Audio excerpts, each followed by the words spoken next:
Huffington Drive has become a main drag for commuters going to and from Maryland. It's also a faster way for drivers to bypass Main Street to get to Walmart and other chain stores. Police say the suspects were targeting a man only known as Cliff for problems he had with local gang members. All passengers can say goodbye to carrying all lighters on themselves or in carry-on luggage. All of the Hershey Bears have dreams to one day get caught up to the NHL. The debate over evolution and creationism is still not going away in Dover. Dr. Haywood Sanders says convention centers all across the country are dying. But the bottom line is people want answers. This debris is part of the flight system's roof over here. The high winds picked up the roof more than 200 yards away, and it landed on this employee's car, crushing it. If I didn't have on this dry suit, rescue crews tell me hypothermia could set in about 10 minutes. But by the time responders arrive to a victim, it could be several minutes later. This is the second of 3 funeral processions along this road today, and some may be surprised the victims' families are going right by the shooter's house. But in this Amish community, it's not only a sign of moving forward, but forgiveness. A 22-year-old college student missing, last seen headed to New York. Jennifer Sherlock is a reporter with WPMT TV. Jennifer, it seems as if the whole trail went dead April 15. Yeah, it does. They don't know. The last phone call Patrick Welsh made was on April 15th. Police aren't releasing who that person was. They're not even saying if that person is a suspect. But the last phone call made with Patrick Welsh's cell was from a homeless man on April 18th. And from there, they don't know. They're just hoping his cell phone can lead them to where his last known whereabouts are. They say his cell phone does have a GPS tracking system in there, so they're hoping they could talk to people and find out. No one knows who he was visiting at Columbia University. That's the problem. His parents don't know who these friends were. Police don't know who these friends were.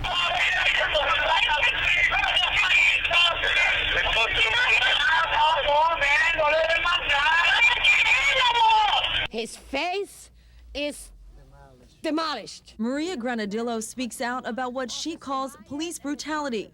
The victim, her son, Miguel Granadillo. Miguel was arrested by 2 York City police officers in an alley off of East Princess Street. Police say there were 2 bench warrants out for Miguel's arrest relating to domestic issues. They was continue hitting him, elbowing him. They pursued him towards his car, slammed him against the back window. The white officer grabbed his hair and actually smashed his face into the window. Dozens of witnesses saw what happened. Here's video from one witness's cell phone.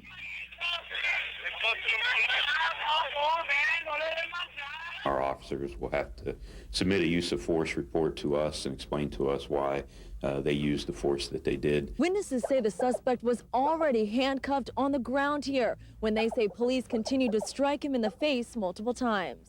They had his face pinned down to the floor, punching him and everything, kicking him. Police say Miguel was resisting arrest at the time. And after looking at the video closely, they don't believe he was handcuffed when witnesses say the officers used excessive force.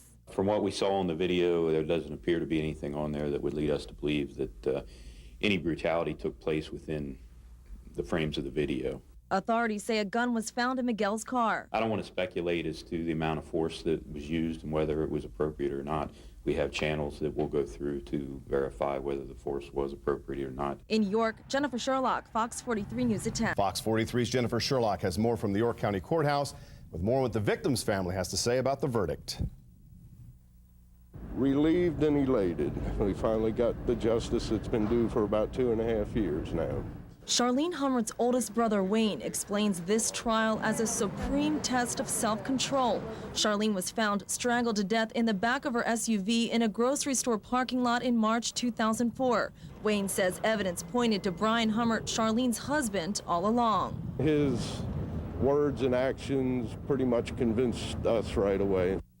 Here, now! Here's an angry Brian Hummert arriving home in March of 2004, tearing through a police barricade, demanding a search warrant as investigators scour his house for clues. Today, a York jury found him guilty. Now he'll spend life in prison for the murder of his wife. David Hummert says he'll never forgive his father for killing his mom, but he admits today's verdict will help ease some of the pain. It doesn't lift the burden entirely, but it makes it easier now that there's some closure, and I mean, he knows he's going to get a mandatory life sentence for the first degree. The defense even blamed Hummert's son for the murder besides 2 others. But now David believes his mother is smiling down.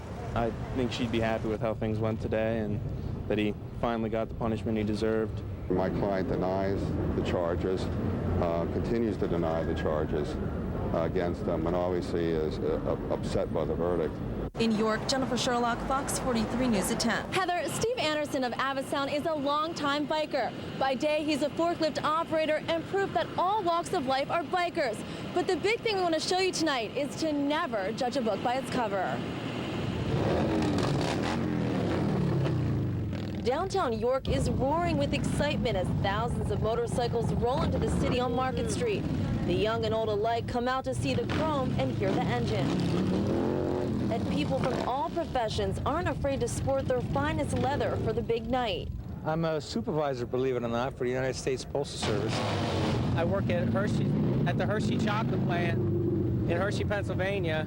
I make chocolate syrup. Jim Rice explains what attracts bikers to the lifestyle, no matter who you are or what you do for a living. It's a brotherhood. Yeah, I mean, I've met people tonight that I've never known before, and we acted like we were just best of friends, yeah. I think it's the adrenaline when you're on the road and the bumps that you feel, and it's not like being in a car. You can feel the wind in your hair and everything.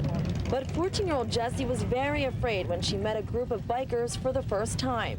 I was really scared of all the people because they had an intimate, they looked really scary, and I was afraid to talk to them, but they're actually really nice. I think that it's a big misconception. A lot of people have the wrong idea of bikers. Steve Kenworthy is in sales. He says being a biker means you're part of an extended family. 99% of the time, they're the most friendly people you ever want to meet. Heather, I've got on my Harley jacket, and Steve here is nice enough to take me tonight on my first ever motorcycle ride, so wish me luck. Live in York, I'm Jennifer Sherlock, Fox 43 News at 10. Fox 43's Jennifer Sherlock at the Spring Grove High School with more on his touching story. Get up, boys! Panthers on three! Little Tucker Haas is not your average Central York High School football player. He has his own locker. He's got his own number. And it's not just his size that makes him different. 6-year-old Tucker has been fighting a rare form of cancer since he was 2. He's been in remission a few times, but just last week he found out it is returned. He's going through some tough times, and this is just a part of helping him not to think about those tough times. But tonight he's putting those tough times behind him. In fact, he's living his dream. Tell me why this has been your dream. Because I wanted to play football here. And he got his wish. Suited up and ready to play football, he warmed up with the team. Right on now, this time, right on. There you go. Practiced with the team. He says something right before the game, it's amazing. It just gets us every time. Win, baby. And just win, baby is exactly what he did. And Tucker has the ball. He's across the 25 to the 20, down to the 15. He's down to the 10-yard line. He's crossing the 5. Tucker to the end zone.